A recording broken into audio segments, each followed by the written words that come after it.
I can't think of any other sort of breaking news that is really as challenging to plan for as election night. And then that's sort of an oxymoron. Breaking news that we can plan for.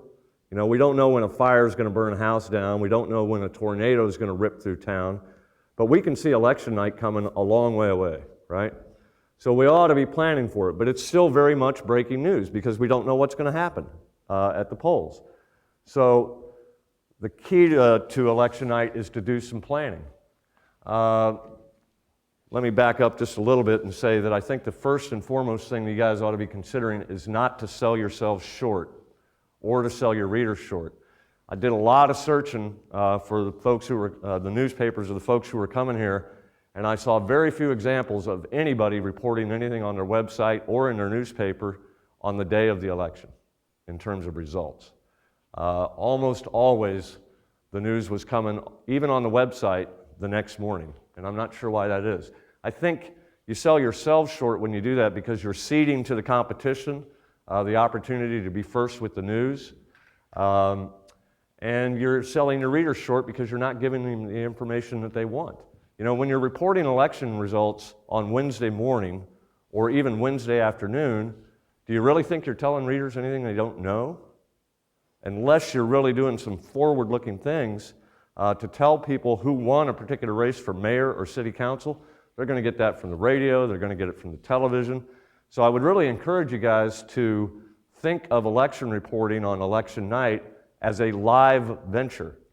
You need to be updating your website as the news is happening. So you've got the website, use it. If you have a county clerk who releases results in waves, you ought to be updating your readers. I know I'm sounding kind of preachy here, but I mean it. You ought to be updating your readers as you're getting those results, telling them what they say. Now, this varies from one county to the next. In Boone County, we're fortunate enough that our county clerk puts the results online. First, she'll release the results of the absentee balloting. Then she'll count 10% of the precincts and release those results. When she gets to 25 or 40%, she'll release another wave of results, 50% of results. And then finally, we get the 100% of precincts counted, and that's the final thing. I mean, we're updating our readers every time we get that stuff. Now, the truth is that they could go get the stuff online too, but a lot of people don't. They just assume get it from the newspaper. So what we do is we just create a template ahead of time with every candidate and every issue that's on the ballot, create a template so that when we get those results, all we have to do is type the numbers in. And we normally have two people on that. One person typing the numbers, another person looking over that person's shoulder to make sure that they're absolutely accurate, and then we just publish them immediately. No copy editor, nothing like that. People have the results literally within a few seconds of us getting them. So again, don't cede the news to the competition. If you're waiting until the next morning, you're not telling anybody anything. And also, remember to create a memorable print edition, particularly for big elections like the November 2012 election and that sort of thing. We'll see some examples of that. But again, you can see election night coming a mile away, so your print designers can anticipate and actually start playing with some potential designs. They know what's on the ballot. They know what's probably most important to people. If you smell an upset coming in the mayoral race, maybe you want to start playing with some possibilities for design of where you're going to put a big photo of the winner and the loser. Your graphics folks need to start thinking ahead of time about these little results graphics that we're going to run that show the vote tally and maybe have photos of the candidates. All that stuff needs to be done ahead of time rather than on the fly on election night. So what should we be trying to accomplish? On election day, we should be trying to share the voices of voters. Let me see if I can find this real quick. We do this at the Missourian as a matter of just standard practice, where we will go out to the polls on election day and talk to as many voters as we can about why they're out there. Now, we used to do actual exit surveys. We would show up at the polls with an actual printed form that had everything that was on the ballot and ask people to fill it out, and then we'd come back to the newsroom and write a story that says, here's what voters told us about how they were voting early this morning. We decided to stop doing that. For one thing, we know it's hardly scientific, right?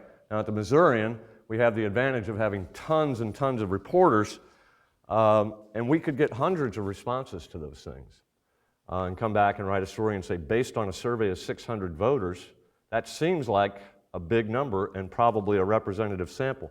But unless you're being very careful about which precincts you're going to, which wards you're sending people to, you're going to have skewed results. The other problem is, as we've seen at least in a national context, when you start reporting that kind of stuff, let me see here. You can have an influence on who's voting and who's not, right? So if you write a story at 10 o'clock on election day, 10 in the morning, and you say, Mayor Bob McDavid, 80% of the people we talked to said they voted for McDavid, and 20% for Sid Sullivan. If you're a Sid Sullivan supporter, what are you going to do?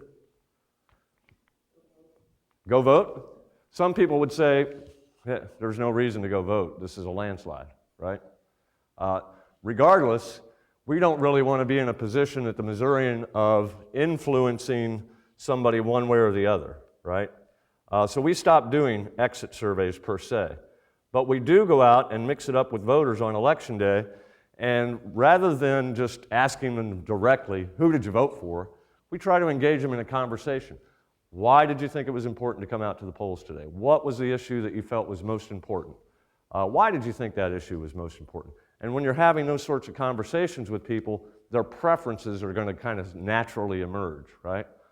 I felt like it was really important to come out and vote in favor of the school levy increase because I think my daughter needs air conditioning in her elementary school, and I just needed to come out and vote for that. So here's another thing we do with, what we often do with our voter interviews is we simply run the quotes all by themselves. This is a beautiful photo here of our former mayor, Darwin Hyman. He was mayor for 15 years, decided not to run again, and this is him casting his ballot for who's going to be the next mayor. It's a really nice picture. So we just call these voter quotes, and we simply tell people, okay, we went out to the polls, we talked to people, here's what they had to say. So we give people their name, age, their occupation, or their station in life, and then we just run the quote. No need to try to weave this into some sort of master narrative, right? I haven't been happy with the direction the council has taken, and since the mayor's vote is often the deciding one, I think it's important who we have as mayor.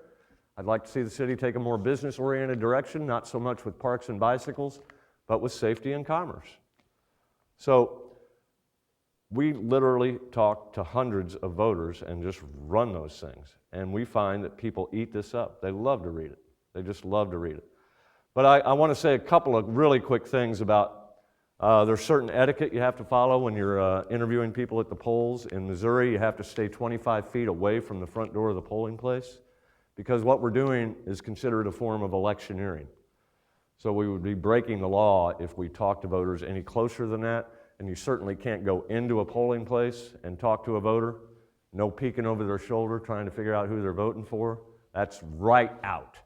You can talk all you want to election judges, not about results, but about the number of people who are coming in and casting ballots, about any glitches there might be at the polls, or sometimes we'll do features on election judges because they're interesting people. So we ought to be trying to share the voices of voters. The other way we use a lot of these quotes is that we will save some of them back and incorporate them into the results stories that we're doing later in the evening. So if the incumbent mayor is upset in the election, we have comments from voters that might explain why people went with the challenger rather than the incumbent. We can just feed those to the reporters who are writing those results stories. We ought to be trying to update results and publish final numbers as quickly as possible, online and in print. I've already talked about that. We ought to be trying to capture the drama and engage in real storytelling. I mean, election night is pretty exciting. I know in our newsroom, our reporters get excited about it, and certainly the candidates, particularly if it's a close race, are excited about it. So we ought to be doing a little bit more than just throwing some numbers online and in the print edition saying this person won, that person lost, and being done with it. There are real stories to tell here. What else should we be doing? We should be trying to take excellent documentary photos. I don't think Brian really showed you any of the photos that his team has taken on election night. I'll have a few examples in some of the pages I'm going to show you here. And again, as Tom prompted me to talk about yesterday, we ought to be engaging in forward-thinking journalism. Particularly if you're going to wait until the next morning to report on this stuff, you are obliged to try to think forward rather than just report what everybody already knows. So what's the mayor going to do to try to accomplish his platform now that 3 different people who don't really side with him on particular issues are on the council, right? What's this shift in philosophy going to mean in terms of policy making for city government? Those sorts of things. Planning for election night, you got to get everyone on board. If you work in the newsroom, you're going to be working on election night, right? Period. And I would say hire some help if necessary. Even if you just need a couple of temporary writers or some people to go out to watch parties and gather up some information and come back and feed it to reporters, I think it would be well worth the investment. You got to know where the candidates are going to be well ahead of time. So tradition in most communities is the candidates are going to have watch parties, maybe at a local restaurant. I know in some counties the tradition is for all the candidates to gather at the courthouse and wait for the results to come in. Whatever it is, you need to figure out where these folks are going to be so that you can plan ahead for how you're going to deploy your reporters and photographers and that sort of thing. In Columbia, city council candidates, school board candidates always have watch parties, and they're always scattered all over town. This person's going to be at D Rose, which is 3 miles down south. This person's going to be downtown. That person's going to be up north. So it takes planning. Once those results come in, we need to have people in those places deployed so that they can quickly gather that information and come back and write their stories. Did you have a question? Okay. So know that ahead of time. Give the information to the news editor, give it to the photographer staff so they can decide where people need to go. These are also things you should be thinking ahead of time about. Again, if you think there's a good chance the mayor is going to be unseated, well, then you've got to figure, I need a photographer at the mayor's watch party and a photographer at the challenger's watch party. Those are photos I've got to have. But then if you've got somebody who you figure is probably going to win in a landslide, maybe you don't need that person as much as you need the others. Create a precise and thorough budget. So I wanted to show you, at the Missourian we use Google Docs for online budgeting. And we share these with all the editors so that everybody can see it all at once. And this is what an elections budget might look like. So we list every single thing we're going to do during the day and exactly who's responsible for it. So we have, for instance, the voter quotes thing. Here's all the reporters we had at the polls out talking to voters. Here's who the editors are going to be on it. Here are the photographers who are out shooting photos to go with that package. Then we're going to do an election day story about midday, just telling people how the turnout's going and all that. Ethan's going to write it, Swafford's going to edit it. And then here are the stories we're going to do that night. Mayor results with the reporter's name, estimated length. We're going to have photos with that. We're going to have a graphic with that shows what the vote count is, and we're going to have portraits with it. And we know who's responsible for each and every one of those things, right? Same thing with 4th Ward, 3rd Ward, school board, 911 tax, charter amendment, and then we're going to do a great big huge results graphic, okay? So creating a very precise and comprehensive budget is really key to having a successful election night. Okay, pre-write, and then pre-edit. Again, there's no reason that a reporter who's covering a city council race ought to be coming in after the results are in and writing 15 paragraphs of background about what the candidate stands for, right? That's stuff that can be done days ahead of time and should be done days ahead of time. What I encourage my reporters to do is go ahead and take an educated guess what's going to happen in your particular race and write the story. Write the story as if it's already done, and just leave space to put the final numbers in, leave space to put in some color and some commentary from the watch parties. That way, when the results come in, you might have 5 or 10 minutes worth of work to do to finish writing your story. If you think it's going to be a close race, go ahead and write 2 versions or 3 versions of the story, with this person winning or that person winning, and then go ahead and run those things through the copy desk so that they're fully edited, and literally all the reporter has to do on election night is go to the watch party, interview the candidate, get a little forward-thinking stuff, get a little description of what the mood is like, come back, add 5 or 6 paragraphs to their story, they're done, right? And the copy desk has already edited every bit of that story except those 5 or 6 paragraphs. That's going to save you voluminous amounts of time, and you ought to be doing it. Consider non-narrative templates. These can also speed things up very well. Yes, there is storytelling to be done on election night, but you can speed it up. Whoops, I'm not sure what is up with this thing. Every time I click, I get confused about what's going on.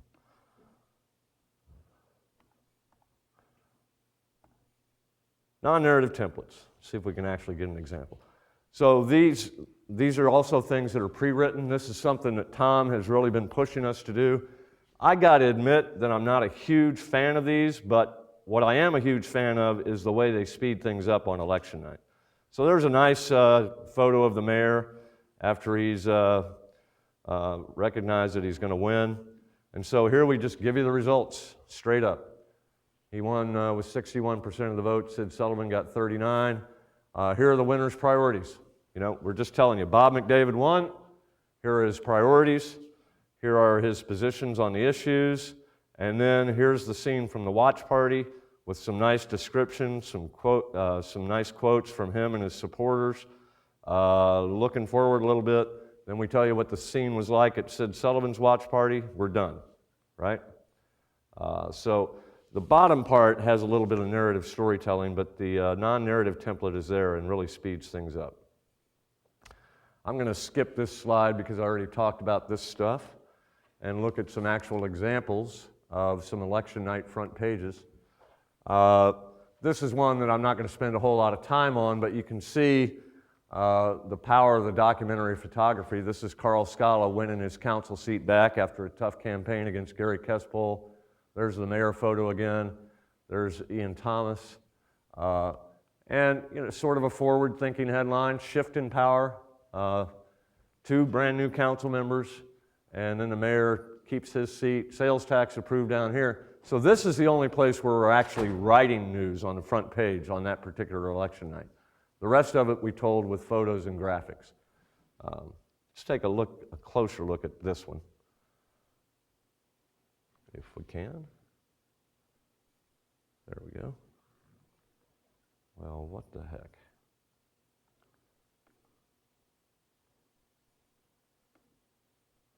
I'm confused.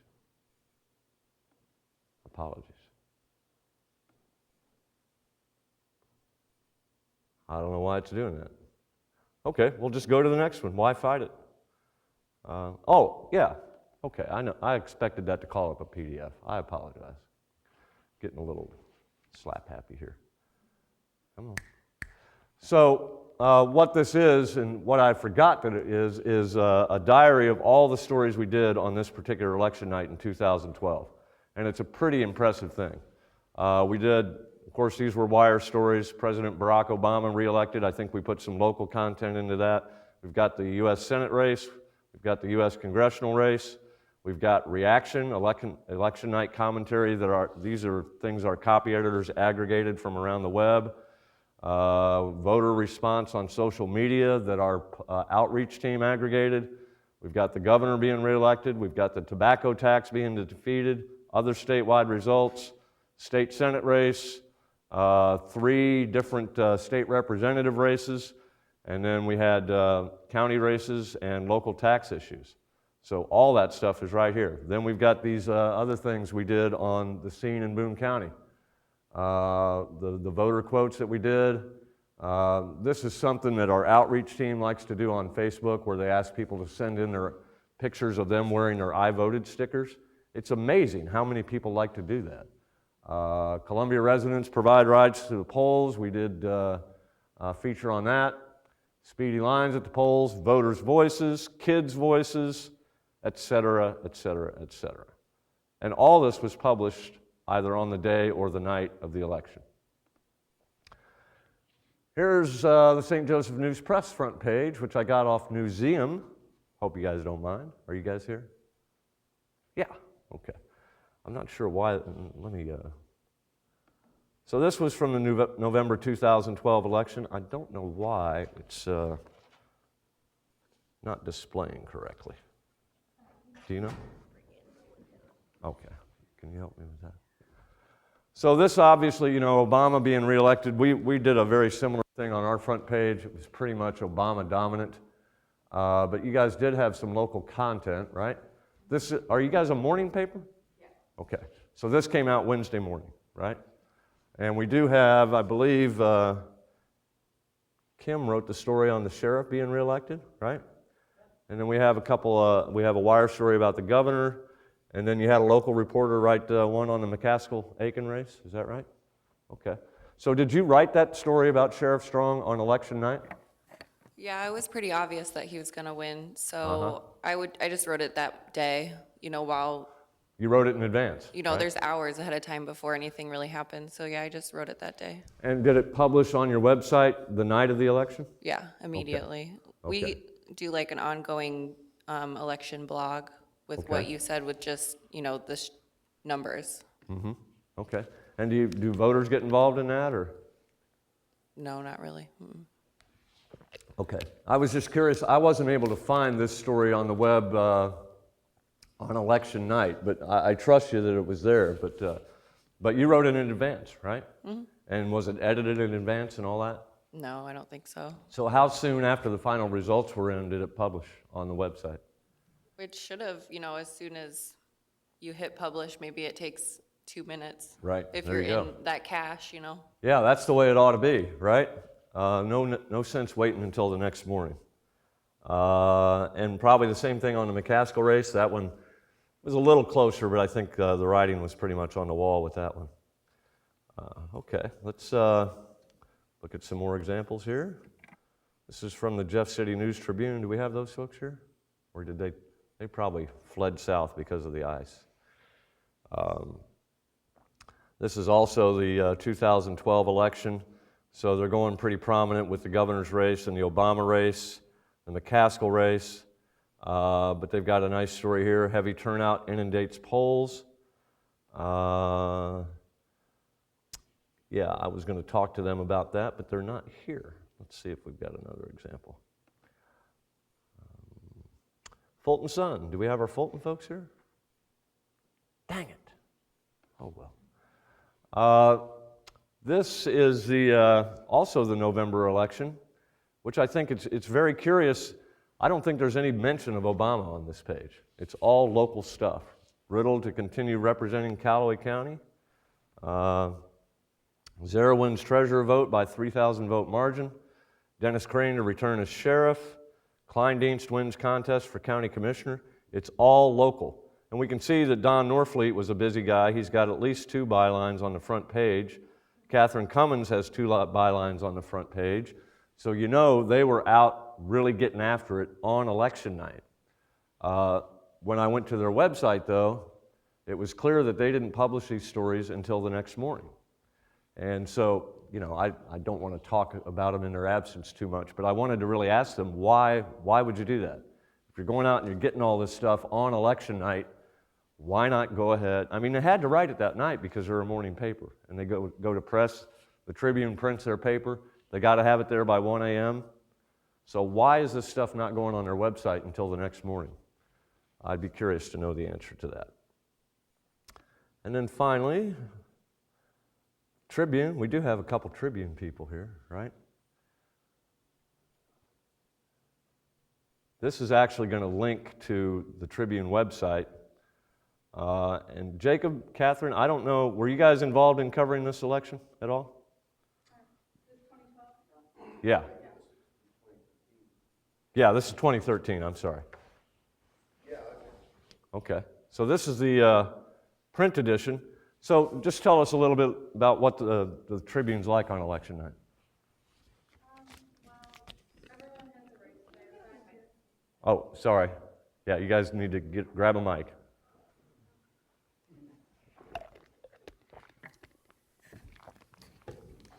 So we have an editor who sits back at the newsroom, and we're all out at different watch parties, and we'll call her throughout the night with quotes. And we update the numbers throughout the night, and then usually everyone comes in and does we're an afternoon paper, but we have our stories up that Right. night after we get the results in. Okay. Now, see, that's another one that kind of fooled me because when I went to the website, it looked like, I don't know, maybe you were updating the stories or something like that? Yeah, they update them a few times. Because they all had 2 p.m. timestamps on them. 2 p.m. Wednesday timestamps. That's just the newest version of that. Ah, okay, Yeah. okay. So I won't bother showing those then because I was going to ask about why those weren't publishing sooner, but they are publishing sooner, so that's a good thing. So how many reporters do you generally have working on an election night? Everybody, all of our reporters. And how many is that? 7? 7. 7. Wow. Wow. Okay. Does anybody kick and scream about, well, I don't really cover elections, so I don't want to do that? No, I mean, like the crime reporter helps out, and they don't really complain Okay, that good. much. People complain about the exit surveys that we have to do, because we have to do those at like 7:30 in the morning. Yeah, you guys still do exit surveys, right? We do. Right. And what are the challenges of doing? Do you find that it's difficult to talk to voters when you're actually asking them how they voted? Yeah, people don't like to talk about how they voted, even if you tell them your name is not on this. They don't want to fill out the paper. Right. Yeah, it's a challenge. People think of voting as a private act. Yeah. Yeah, I mean, that is a challenge, and I will say, though, I think it might have been in that election cycle, I went back and looked at all of our exit surveys, which pretty small number of people we get, probably less than 100, but they're accurate 99% of the time. Yep. Put 'em up. You know, that was my experience. You know, I used to do them at the Tribune just like you guys do, and we used to do them at the Missourian. And it was really odd. The one time that our results were not accurate, not even close, were the time we got like 640 responses. We decided we're going to really make an effort to nail this thing. So we had reporters all over the city.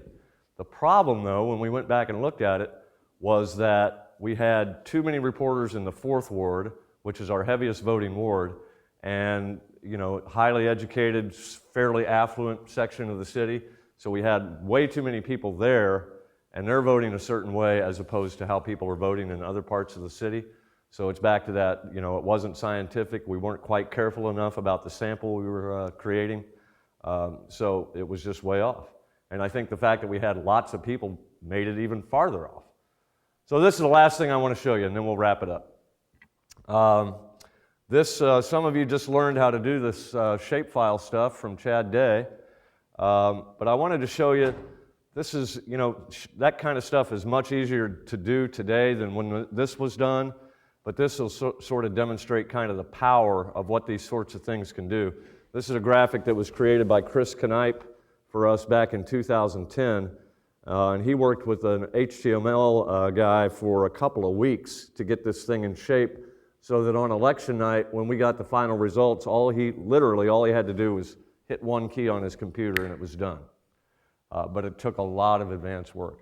But I think this thing is really cool because what we see here is the boundaries of the city of Columbia and all the voting precincts.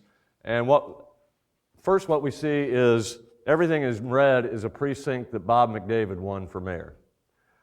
This is when we had a 5-6-way race for mayor, and because Darwin Hyman was stepping down. Sid Sullivan won 2 precincts, the ones in blue. And it's not displaying very well here, but you can see that Jerry Wade won these precincts that are in brown. So Bob McDavid had a heyday, pretty much. But the power of this graphic comes when we start looking at some of the other results. So we can click here. First of all, you can also just click precinct by precinct and get the actual numbers for each of those. So if you want to know how your neighbors voted, you can get that. But if you go to, let's say, 3rd Ward, we can see that the same people who were voting for Jerry Wade for mayor, generally speaking, were also voting for Carl Scala for 3rd Ward City Council. The folks who were voting for Bob McDavid for mayor, were more inclined, and I don't mean this as individuals, but as precincts, the folks who were voting for Bob McDavid for mayor were generally voting for Gary Kespold as well. And then back to the mayor thing, and then we'll toggle to the 4th Ward. You can see the folks who liked Darrell Dudley by precinct tended to like Bob McDavid. Same thing, Tracy Griever Rice folks tended to vote for Jerry Wade. But here's the one that I really like the most. We had a big debate during this particular election about whether we were going to put cameras downtown, because a lot of the candidates were running on this platform of crime is on the rise, we've got to stamp it out. We did a lot of reporting that actually proved that premise false. But we had an election, are we going to put cameras downtown or not? And it's interesting that the people who wanted these cameras called them security cameras. The people who didn't want them called them surveillance cameras, right? We just called them cameras. But anyway, when we look at the results of that particular race, or that particular ballot issue, it was Proposition 1. Isn't that interesting when you compare it to the results of the mayor race? The same folks, precinct-wise, who are voting for Bob McDavid are voting for cameras downtown.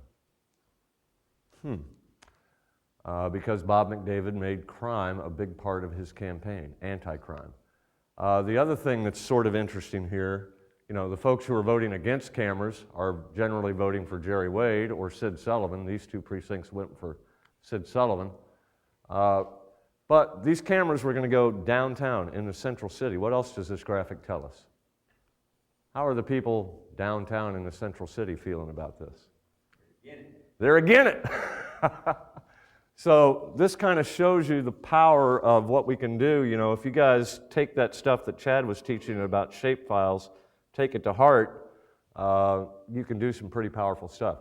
Every precinct in the city voted for the school bond issue. School board, Jonathan Sessions was talking about this one, I think. He won every single precinct for a 1-year term. I don't know why you would be embarrassed by that. It's pretty impressive, actually. And then Jan Meese won every single precinct for school board. So we can go here and toggle by ward. We can show roads in case people are trying to figure out where they live. We can number the precincts. So if I want to say, okay, I live in precinct 2A, how did my neighbors vote? Then go back, I guess I got to go back here first and then go to 2A. There you go. Bob McDavid took 307 votes in my neighborhood. So that's the kind of stuff that you can do with a little bit of effort. All right, that's all I've got, unless you guys have questions. I had a comment, Scott. I think Yes. On these maps, it often helps to, you know, if you've got just one-on-one races, it helps to have a gradation, Right. show the strength of vote. And we discovered in our Google Fusion session this morning, it's easy enough to do that. You just set different ranges Exactly. for the different colors. So yeah, if Bob McDavid just barely won a precinct, it wouldn't be bright red like this. It would be maybe a little bit of a faded red. Right. Which Okay. he's right. He's right. That's very easy to do. Everybody that was in the class, you can do that with the buckets function. Just toggle down to the different, you know, differing gradations of the color scheme that you want. So if you remember that part. Great.